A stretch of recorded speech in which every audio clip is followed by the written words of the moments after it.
अल्लाह दे दो, अरे अल्लाह उसके बच्चों को मैं घंटी दूंगा तेरे को।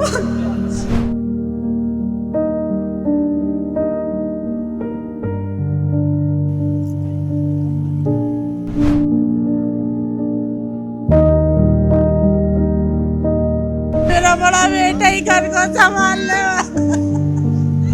मुआवजा मिल जाए मेरी बच्ची को, जो सहारा बच्चों का हो जाए यार, कोई ऐसी नौकरी पोकरी मिल जाए मेरी बच्ची के लिए। रात भर पापा पापा करती, अब शाम हुई लेकिन सरकार की तरफ से कोई प्रतिनिधि मंडल, सरकार का विधायक, एमपी, मंत्री कोई अभी तक नहीं आया। मैं ये कहना चाहूंगा कि सरकार पूरी तरीके से फेल है। ओरिजिनल गुनाहगार है उसके खिलाफ कार्रवाई करे, लेकिन बेगुनाह लोगों को नहीं सताया जाए, नहीं परेशान किया जाए। बाद में मेरे बच्चे को मैंने डेड बॉडी देखी, मेरे बच्चे कि मेरे भाई को मुआवजा पूरा दिलाया जाए और एक ऐसी सरकारी नौकरी दिलाई जाए जहाँ पे वो कोई दूध की डेयरी हो, सरकारी कोई राशन की दुकान हो। बेटा गरीबी का घर कमाएगा, मुआवजा मिल जाए मेरी बच्ची को, जो सहारा बच्चों का हो जाए यार, कोई ऐसी नौकरी पोकरी मिल जाए मेरी बच्ची के लिए। नमस्कार, अपडेट इंडिया देख रहे हैं आप। मैं आपके साथ कृपा उपाध्याय। इस वक्त मौजूद हूँ खूनागुरियन में। बता दूं आपको कि बीते दिनों एक फैक्ट्री में ब्लास्ट होता है। ब्लास्ट में कई लोगों ने अपने परिवार के कई ऐसे अहम लोग खो दिए जो केवल एक थे अपने घर में कमाने वाले। कई लोगों ने अपने दोनों बेटे खो दिए, कईयों ने अपने पिता खो दिए, कईयों ने अपने भाई खो दिए। और इस वक्त मौजूद हूँ वहीं इसी घटना स्थल पर। मौजूद मेरे साथ वो परिवार भी हैं जिन लोगों के साथ हादसा हुआ। मौजूद मेरे साथ कांग्रेस नेता भी हैं, साहब मेरे साथ मौजूद हैं। सर मेरे साथ अमीन पठान मौजूद हैं, बातचीत उनसे भी करेंगे। सर, आपकी परिवार वालों से बातचीत हुई जिन्होंने अपने खो दिए, कैसा माहौल है, कितना गमगीन माहौल है और क्या कुछ उनको अभी तक मिल पाया? देखिए मैम, बहुत गमगीन माहौल है। किसी ने अपने बेटों को खोया है और कई ने अपने बच्चों को खोया है और गमगीन माहौल है। और मैं कहना चाहूँगा कि इसके अंदर जो भी दोषी है, जो गुनाहगार है, ओरिजिनल जो गुनाहगार है, जिसने फैक्ट्री लगाई, बाहर बैठा हुआ था, यहाँ के इनोसेंट लोगों को काम पे लगाया, उसका इतना खतरा इसके बारे में बताया नहीं, और आज इतना बड़ा नुकसान, इतनी बड़ी जनहानि यहाँ पे हुई है। और मैं सरकार का भी कहना चाहूँगा कि आज दूसरा दिन है, लेकिन सरकार की तरफ से कोई प्रतिनिधि मंडल, सरकार का विधायक, एमपी, मंत्री कोई अभी तक नहीं आया है। सिर्फ एसएचओ और पुलिस के अधिकारी आए हैं। और मैं प्रशासन के लिए भी कहना चाहूँगा कि उन्होंने ये ठीक है खाना पूर्ति कर दी कि एसएचओ को और उनको सस्पेंड कर दिया, लेकिन थाने से बिल्कुल पीछे यहाँ पे एक अवैध फैक्ट्री चल रही है, बारूद का काम हो रहा है, फटाके बन रहे हैं। क्या सर पुलिस और क्या यहाँ पे लॉ एंड ऑर्डर और प्रशासन नाम की कोई चीज़ नहीं है, इससे पता लगता है। तो मैं ये कहना चाहूँगा कि सरकार पूरी तरीके से फेल है। सरकार के लोगों को यहाँ आना चाहिए था। इन जो बेगुनाह लोग हैं जिनके घरों में आज मौतें हुई है, उनके आंसू पूछना चाहिए था, उनके बच्चों के सर पे हाथ रखना चाहिए था सरकार के लोगों को आकर, और इनको मुआवजा भी देना चाहिए था। तो मैं सरकार से मांग करता हूं कि आए, इनको मुआवजा दे, इनके आंसू पूछे, और यहाँ पे जो ओरिजिनल गुनाहगार है उसके खिलाफ कार्रवाई करे, लेकिन बेगुनाह लोगों को नहीं सताया जाए, नहीं परेशान किया जाए। ये हम मांग करेंगे। और अभी माननीय अशोक गहलोत जी आ रहे, पूर्व मुख्यमंत्री जी, इसके बाद हम लोग बात करेंगे। अगर सरकार जल्दी कुछ घोषणा करती इनके लिए तो बहुत अच्छी बात है, अन्यथा हम लोग जो भी आंदोलन हमको करना होगा वो करेंगे। खूनागुरिया में हुए फैक्ट्री ब्लास्ट हादसे में एक माँ से उसका बच्चा छिन गया। आप क्या मानते हैं उस बच्चे की उम्र क्या रही होगी? मात्र 15 साल की उम्र। और वो बच्चा कैसे छिना? केवल पानी पिलाने गया था। आपका बच्चा केवल पानी पिलाने गया था? मेरा बेटा 2 बोतलें पानी की लेके गए था। मुझे पड़ोसियों ने आके बोला तेरा रफील पानी लेके गया था, जल्दी से जाके संभाल, वहाँ आग लग गई। मुझे क्या पता, मैं जाके देखी तो वहाँ तो लगते आग में से लगते हुए आदमी निकल रहे। और बारे सारा आदमी से बोले मैं रफील आई था ना, बोले पता नहीं रफील आई था ना, पता नहीं अंदर होएगा। अरे बारे मेरा बच्चा को हम ढूंढ रहे हैं, मियाँ बीबी दोनों नंगे पैर, रफील रफील रफील आवाजें मार, दिखा नहीं रफील कहीं। और मैं पकड़ने जा, मेरे बच्चे को अंदर होएगा क्या, तो मेरे बच्चे को मैं ही लिया। सारा आदमी औरतों ने मुझे कस के पकड़ लिया, जाने नहीं दे रहा कोई अंदर। तुम मत जाओ अंदर, बच्चा तुम्हारा सही है, भाग गएगा। तुम्हारा बच्चा बहादुर था, भाग गएगा, छुप के भाग गएगा। वो छुप रहा भी, डर दहशत आ गई उसको, दहशत आ गई उसको बम धमाके से तुम्हारे। बाद में मेरे बच्चे को मैंने डेड बॉडी देखी, मेरे बच्चे की। मेरा बेटा जो बोतलें पानी के लेके गया था वो भी काली पड़ी रही, उनकी बोतलों में रिता के ले जाता था। वो बोतल भी जाते थे अपनी घर की ले जाता। मेरा बच्चे ने क्या गुनाह करा था? अम्मी आरओ का पानी लेके जा, बेटा मत लेके जा पानी, बेटा नहीं। अम्मी क्यों हो गया, इतनी गर्मी पड़ रही है, अपन इतनी गर्मी में पानी पी रहे हैं, कोई मजदूर बेचारे गरीब काम करता, अपन पानी पिला देंगे तो क्या होगा? अपन से मांगते अम्मी, वो क्या किसी से नहीं मांगते, यहाँ पे किसी से मांगते नहीं पानी, अम्मी अपन से ही मांगते। अम्मी क्यों होगा? मुझे कहता मेरे बच्चे की इतनी नेकी सजा बन जाएगी, मुझे अजाब आ जाएगा मेरे ऊपर। और जलती तड़कती हुई गर्मी में मेरा बच्चा ठंडा पानी लेके गया तो खुद जल जल के मर गया। मेरा जवान गुलाब का फूल था मेरा बड़ा बेटा, मेरा बड़ा बेटा तो मैं उसको गिन गिन के बड़ा करी था। 15 साल का होगा, 14 साल का होगा, अभी 16 सितंबर को वो 15 साल का होता मेरा दिल, मेरा बच्चा होता 16 सितंबर को पूरा 15 साल का होता था। मेरा दिन नाप रही थी, मेरा बच्चा 20 साल का होगा, 25 का होगा, मेरा आदमी का सारा बनेगा। मेरा आदमी के खून चढ़ता, जब मेरा आदमी के खून भी चढ़ता ना तो पड़ोसियों को बुला के आ जाओ पापा के पास रोटी लेने चले। पड़ोसी मेरा बच्चा ही जाता मेरे घर की तो मदद करना। मेरे में खून चढ़ता रहता है इनके हस्बैंड के। हम जा रहे पापा के पास, खून तो चढ़ा रहे पापा, हम दिलाएंगे पापा को दलिया वलिया। अभी 2 महीने पहले आदमी के खून चढ़ाया था JNU हॉस्पिटल। मेरा आदमी के खून चढ़ता रहता 6 महीने 8 महीने साल भर में से। जब भी खून की प्रॉब्लम हो जाती ना खून चढ़ जाता है। लास्ट मोमेंट 4 मोमेंट पाके रुक जाता, पैर सून हो जाती है, लटक जाता, फिर मैं समझ जाऊँ खून की कमी आ गई। कितनी सालों से आप कैसे हो रहे इनके हस्बैंड? आपके अभी 3 बच्चे हो रहे हैं। हाँ 3 बच्चे हो रहे हैं, बड़ा ही बड़ा था वो। ये तो पूछते भी होंगे भैया कहाँ हैं? 10-15 साल हो गए पूरी भाई मौजी किसको बुलाएगा? हमारे को भाई खाए, भाई कोड़ी खाए, अम्मी भैया खाए, मेरा भैया खाए। बोलते हैं मौजी खाने की, कोल्ड ड्रिंक दिलाने की, पाप भाई को बोलते हैं भाई हमारे को कोल्ड ड्रिंक दिला ला, भाई हमारे को। मैं बच्चे की बुआ हूँ। मैं आप लोगों से एक ही बात कहना चाहती हूँ, आप जिस भी चैनल के माध्यम से यहाँ आए आपका बहुत बहुत आभार है। आप हमारे दुख में शामिल हुए, हम आपके लिए उसका बहुत बहुत आभार जताते हैं। ये दुख कोई भी नहीं भर सकता, ना हम ना आप भी जानते हो एक माँ के ऊपर जो बीती है बहुत बड़ा हमारे परिवार का हादसा हुआ है ये। तो हम ये चाहते हैं, सीधे मुद्दे की बात करूँगी मैं, क्योंकि ये तो जख्म भरने वाला नहीं है, ये हिम्मत दे देंगे, कुछ भी दे देंगे, वो खुद से ही उठेगी। जब तक उसके 3 बच्चे बड़े नहीं होंगे तब तक वो ये हादसा नहीं भूल पाएगी। तो हम आपसे चैनल के माध्यम से मैं यही कहना चाहती हूँ कि आप मेरे भाई को एक कोई भी सरकारी नौकरी की अपील करिए और जितना ज़्यादा बड़ा से बड़ा मुआवजा आप इनके परिवार को दिला सकते हो, ताकि इनके 3 जो बच्चे हैं इनकी परवरिश सच्ची हो। जो माँ के सपने थे उस बेटे को देख के वो सपना इन बच्चों में वो पूरा कर सके। ऐसा नहीं हो कि ये बच्चे भी जिस तरह से आज वो बच्चा आग में झुल जाए, ये बच्चे भी कहीं ऐसे इधर उधर घूम के ख़त्म हो जाए, एक माँ बाप मर जाएंगे। तो सरकार से मेरी अपील वहाँ तक पहुँचाइए आप प्लीज़, कि मेरे भाई को मुआवजा पूरा दिलाया जाए और एक ऐसी सरकारी नौकरी दिलाई जाए जहाँ पे वो कोई दूध की डेयरी हो, सरकारी कोई राशन की दुकान हो, जहाँ पे वो कर सके। और हमें ये चीज़ें लिखित में चाहिए, आश्वासन की कोई ज़रूरत नहीं है। अगर आप हमारे दुख में शामिल हुए हो तो हम आपका धन्यवाद कहते हैं, आप जा सकते हो। अगर आप हमारी मदद करना चाहते हो मेरे भाई की, उसके परिवार की, तो आप उसको ये मुआवजा और नौकरी अपील करवाओ। यानी आप देखिए कि बहुत सही बात उन्होंने कही है कि आश्वासन किसको चाहिए, बच्चा तो चला गया, अब आश्वासन देके क्या फ़ायदा। अब सबसे बड़ी जिम्मेदारी और सबसे बड़ा जो सवाल है ये है कि आप आगामी इन बच्चों की फ्यूचर के लिए क्या कर सकते हैं। मुआवजा और एक सरकारी नौकरी ऐसी जो परमानेंट हो। हम आपके दुख में वाकई बहुत साथ हैं। मात्र 5वीं का एग्जाम दी, 6ठी में जाएगा बोर्ड में। आप सोचिए ज़रा। और अपील है, सरकार से अपील है, सरकार तक बात पहुंचा रहे हैं हम कि इनके अभी 3 छोटे बच्चे हैं। पिता जो इन बच्चों के पिता हैं वो इस हालात में नहीं है कि वो परमानेंट कोई ऐसी नौकरी कर सकें, लेकिन सरकार से अपील है कि नौकरी आप ऐसी परमानेंट को दीजिए कि वो बैठकर आराम से जो अपने बच्चों का पेट पाल सकें, अपना परिवार पाल सकें। और साथ ही जो मुआवजे की बात है, लगातार मुआवजे की बात आप तक पहुंचाई जा रही है।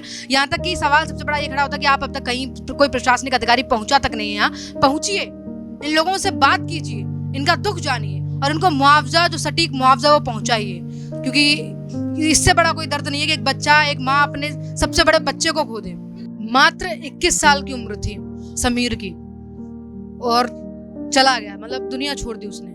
किसमें? उसी फैक्ट्री ब्लास्ट में जिसमें 8 लोगों ने और अपनी जिंदगी को खो दिया है। 8 परिवारों ने अपने चिरागों को खो दिया है। 8 परिवार के उन लोगों ने अपने उन बच्चों को खो दिया, अपने उन कमाने वालों को खो दिया जो शायद घर में अकेले थे। उनके परिवार में, समीर का परिवार मेरे साथ मौजूद है। 21 साल मात्र उम्र। क्या समझते हैं आप 21 साल मात्र? कि 21 साल की उम्र में तो हम ये भी नहीं सोच सकते कि हमें कमाना है और खाना। और आपका बच्चा कमाता था दादी? मेरा बेटा गरीबी का घर कमा लेगा, कभी कजर चलिया कपड़ों में गड्डी की लिया था 210। पूछे मत, ये शरीर हमारी नहीं पता है, गरीब आदमी थे। किसने बताया था आपको क्या कि फैक्ट्री में ब्लास्ट हुआ है? पता है, उस सुबह क्या बोल के ही नहीं गया, माँ से बात के करके नहीं गया। बच्चा कल तो मुँह ही नहीं मोड़ गया। ये माँ बोली, अरे बेटा तू कहाँ जा रहा है? से बोल के गया था मैं लंच करने आऊंगा, नाश्ता करा, लंच करने आऊंगा। उसका छोटा भाई पेट्रोल लेने गया, उसने देखा मेरा बच्चा भाई जल गया, पापा आग में सुलग गया। फैक्ट्री में गया, वो फैक्ट्री में चला गया। मैंने की क्या करूँ मैं? फैक्ट्री में चला गया मेरा मियाँ, जल्दी से वो गया, उसको देख कर आ गए। उसे देख कर आया, पापा जल गया भाई, चलो जल्दी। उसे आग में लेके चला गया। मम्मी भाई चला गया। मेरा इनको पानी पिलाइए। ये मतलब इनका आप हालात देखिए कि ये माँ है, 21 साल का बच्चा था इनका। हालात ऐसे बेसुध हो रखे हैं, ये बताते बताते हुए भी कैसे, मतलब बहुत समय लगेगा इनको, बहुत समय लगेगा इस दर्द से उभरने के लिए। ये दादियाँ, उन समीर की दादी हैं, ये आप पिताजी हैं समीर के। आप 2 बच्चे हैं आपके? 2 बेटे हैं आपके? अब 2 बेटे रही है मेरे, 3 बेटे थे मेरे। एक तो समीर, एक साथ ने बचाया था उनको, समीर को। ये उनका छोटा भाई है, वो बड़े थे। कमाने वाला वही था, ये तभी जवान हुई तो फ्री घूमता, मतलब ये तो हाँ, बड़ा भाई जब कमा रहा है तो छोटा भाई तो फ्री घूमेगा। पर इस पे जिम्मेदारी, ये तो पढ़ाई चल रही है इसकी, पढ़ाई भी बाकी है इसकी। सारा काम उसके हाथ में था, बड़े वाले की, मेरे समीर के हाथ में था, सारा काम वही था। मेरी तबीयत ठीक रहती नहीं है। मतलब एक मिडिल क्लास फैमिली की बात बता रही हूँ आपको। एक मिडिल क्लास फैमिली में एक कमाने वाला होता है और उस कमाने वाले के पीछे पूरा परिवार होता है, पूरा परिवार चलता है। वो कमाने वाला शाम को और सुबह की यानी 2 वक्त की रोटी का इंतजाम करता है। और इनके घर में वो बेटा समीर था, 2 वक्त की रोटी का इंतजाम करने वाला समीर था, जो अब नहीं रहा है। एक फैक्ट्री ब्लास्ट में चला गया, उस फैक्ट्री ब्लास्ट में जिसका किसी को भनक तक नहीं थी कि 2 साल से वो अवैध फैक्ट्री चल रही थी। आपके बेटे को जब वो जाने लगा उस फैक्ट्री में, बताया क्या फैक्ट्री क्या काम है, बताया था? नहीं, उसने बताया था बात के लिए, उसने बताया नहीं बात के लिए। मैं काम पे जा रहा हूँ, मैं लंच में आऊंगा। आता था वो, हर वक्त आता था लंच में। आज पहली बार ही नहीं आया, वो पहली बार वापस नहीं आया। मैं इंतजार करती रही इसका लंच, अम्मी दोपहर में आऊंगा खाना खाऊंगा, अम्मी दोपहर में आऊंगा खाना खाऊंगा। अभी जिंदगी में पता नहीं आएगा वो, ना आने वाला कभी आज जिंदगी। बाजी इस मेरी सिस्टर ने किया ही नहीं। अरे बेटा मैं दादी पूछती। पानी दो इनको, पानी दो। अरे बेटा तू कहाँ जा रहा है?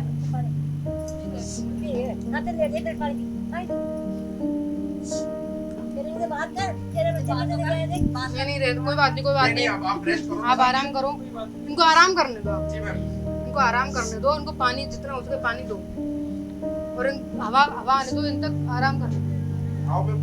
बहुत गलत समय है ये। मैं माफ़ी चाहूँगी आप लोगों से, मैं सच में माफ़ी चाहूँगी दादी आप लोगों से। बहुत गलत समय है आपसे बात करने का, क्योंकि आप किसी ने अपने घर का बच्चा खो दिया, किसी ने अपने घर का वो व्यक्ति खो दिया जो कमा के लाता था।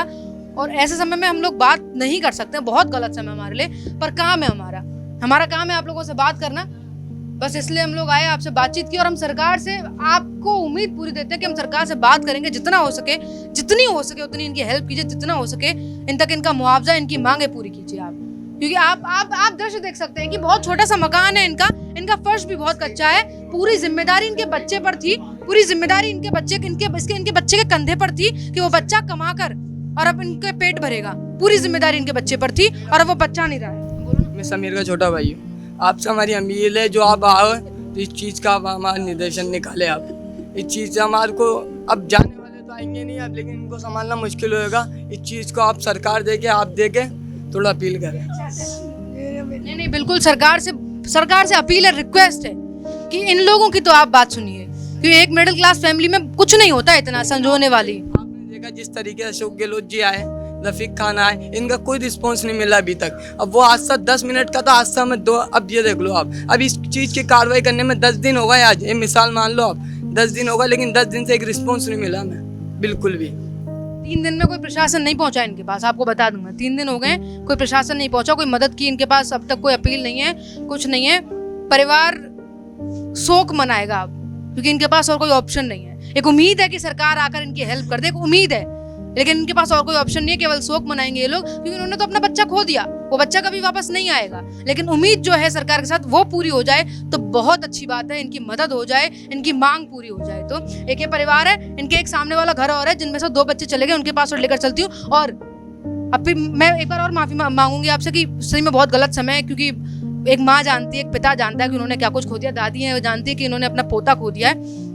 हम लोग तो शायद कभी ये फील भी ना कर पाए कि हमारे इनके साथ क्या कुछ हुआ है। इस बच्ची की उम्र आप क्या मानते हैं? ये बच्ची की उम्र कितनी? 3 साल उम्र है। एक ये बच्ची है, इसकी 1 साल की उम्र। कितना मासूम चेहरा आप देखिए एक बार की। और इनके पिता नहीं रहे हैं। अब आपको मैं खेद करके बता दूं कि इनके पिता नहीं रहे हैं। दोनों बच्चियों के सर से इनके पिता का साया हट गया है। 2 बच्चियां हैं सिर्फ उन पे, इनके पिताजी और इनके चाचा जी नहीं रहे। आप सोचिए, उसी फैक्ट्री ब्लास्ट में दोनों खत्म हो गए, बिलाल और आजिम। और बिलाल जी की ये दोनों बच्चियां हैं, 3 साल और 1 साल इनकी उम्र है। इनका पालन पूरी जिंदगी पड़ी है, इनकी पूरी जिंदगी पड़ी है। इनकी मम्मी मेरे साथ मौजूद है, बिलाल की माताजी मेरे साथ मौजूद है। और आप पिताजी हैं, ये पिताजी, इनसे बातचीत तो मैंने आपकी कराई थी। मुझे माफ कर दीजिएगा, ये बहुत गलत समय मुझे पता है बातचीत करने का, क्योंकि आपने अपने दोनों बच्चे खो दिए हैं। दोनों कमाने वाले थे। हाँ, दोनों कमाने वाले थे। मेरा और कोई नहीं है। मेरा आदमी को शुगर की बीमारी है। मेरा बड़ा बेटा ही घर को संभालने वाला। अरे अल्लाह, उसके बच्चों को कौन संभालेगा? अरे अल्लाह। हाँ, बड़े बेटे की हुई थी। छोटा बेटे क्या उम्र थी? कितने को मरिया? 18 साल की उम्र थी बेचारे सबसे छोटे वाले बच्चे की। जो 2 बेटे खत्म हुए इनके, जो दूसरे वाले बेटे की उम्र 18 साल थी। हाँ, उसकी शादी भी नहीं हुई थी। और जो बड़े वाले भैया उनकी शादी हुई, मैंने उनकी बच्चियों से आपको मिलवाया। आप लोग अभी इनके साथ ही रह रहे हैं। ये बच्चियां हैं, ये पूछती हैं पापा कहाँ हैं? हाँ, पापा कहते हैं मेरे पापा की चीज दिला के लाओ। मेरी चीज कहाँ आती है इनको? रात भर पापा पापा करती। अब शाम हुई और पापा की धक लग जाती है, कंधे पे लग के जाती है। काजे लेके आओ इनका पापा। अरे मेरा लाल कहाँ से लाओ? तुम लोग दे दो मेरा बेटा लाके अपने बच्चे। और इनके दोनों बच्चे वहाँ फैक्ट्री में काम करते थे। मतलब मुझे खुद बुरा लग रहा है ऐसे समय पर इनसे बातचीत करना। इनके हालात बहुत बेसुध वाले हालात हैं। कभी भी होश जो है इनको नहीं है अभी क्या हो रहा है क्या नहीं हो रहा। केवल बच्चों की याद में ये जो है गमगीन है। 2 छोटी छोटी बच्चियां हैं, कौन देख रेख रखेगा? इनके हस्बैंड हैं जिनको शुगर की बीमारी है। यानी दोनों बच्चे अकेले थे जो कमाने वाले थे और दोनों चले गए। अब सोचिए किसी हादसे में घर के दोनों बेटे चले गए हैं। सरकारी नौकरी मिल जाए और जो मुआवजा है इन 2 बच्चों को मिलना चाहिए। इनके अभी और हैं क्या कोई और बेटा है इसके? हाँ, मतलब 5 बच्चे और रह गए। 8 बच्चे थे जिसमें का 2 का इंतकाल हो गया और 5 बच्चे हैं। उनको बच्चे का इस घर के अंदर से नौकरी बिल्कुल कि उन 5 में से किसी एक बच्चे की जो है नौकरी मिल जाए। हाँ, मिल जाए नौकरी। हाँ, नौकरी मिल जाए और जो मुआवजा है वो मुआवजा से लड़कियों को जिसका बाप मरा है इन बेटियों का नाम जो दोनों को मुआवजा मिल जाए। यानी ये इस फैक्ट्री ब्लास्ट हादसे में 8 लोगों की जान गई। 8 लोगों में 2 लोग ऐसे थे जो इसी घर से थे, जिनमें से बड़े वाले बिलाल की शादी हो रखी थी। 2 छोटी छोटी बच्चियां थी। छोटे वाले की शादी नहीं हुई थी, लेकिन उम्र महज 18 साल, महज 18 साल उम्र थी।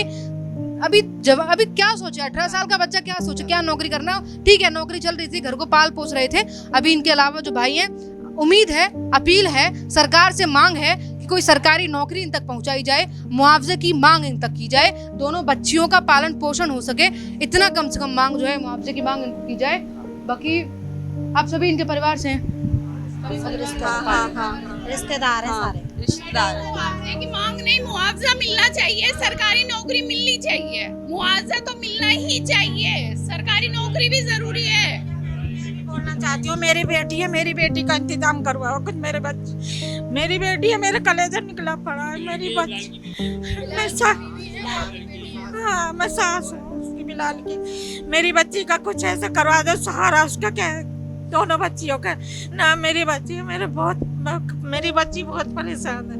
और वो गरीब घर से को मालदार घर से ना जो बाप ले जा कोई है।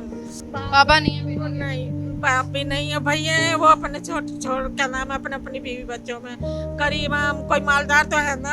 हमारी बेटी के नहीं कुछ करवाओ भैया, तो हम मुआवजा मिल जाए मेरी बच्ची को, जो सहारा बच्चों का हो जाए यार, कोई ऐसी नौकरी पोकरी मिल जाए मेरी बच्ची के लिए, इतना करवा दो मैं बस। अल्लाह ताला मेरी दुआ निकलेगी बेटा, तुम अल्लाह मियां मेरी बच्ची का सहारा कर दो। इस तरह से अगर आप चलाओगे इसी तो तरह मैडम से को मेरी देना, बच्ची का सहारा उनकी करवा दो। हेल्प करना मैडम। नहीं बिल्कुल बिल्कुल भाई साहब, देखिए उम्मीद है इनकी गरीबी देख के जो हादसा हुआ बिल्कुल। ना, जो इनकी परेशानी एक मिडिल क्लास फैमिली वाला व्यक्ति नहीं सोच पाता है, इतनी आगे तक की नहीं सोच पाता है। मिडिल क्लास फैमिली वाला व्यक्ति ये होता है कि आज कमाया आज खाया, ऐसे में सेविंग नहीं हो पाती हम लोगों के पास। हम भी मिडिल क्लास फैमिली से हैं, आप भी मिडिल क्लास फैमिली से हैं, आप बेहतर समझ सकते हैं इस बात को, और हम नहीं समझ सकते शायद कि इनके ऊपर क्या बीत रही है। इनकी दोनों बच्चियां हैं, उनके सर से पिता का साया हट चुका है, बीवी है उनकी, और आगे क्या है क्या नहीं अभी कोई उम्मीद नहीं है। लेकिन अपील है सरकार से कि जो इनके परिवार में रह गए हैं, बच्चियां हैं दोनों, उन तक सरकार की जो हेल्प है वो पहुंच पाए। मांग है कि मुआवजा पहुंच पाए, सरकारी नौकरी पहुंच पाए, और उनके दोनों बच्चों के भविष्य के लिए कुछ ऐसा इंतजाम हो रहा है कि उन तक आगे आंच ना पहुंच पाए।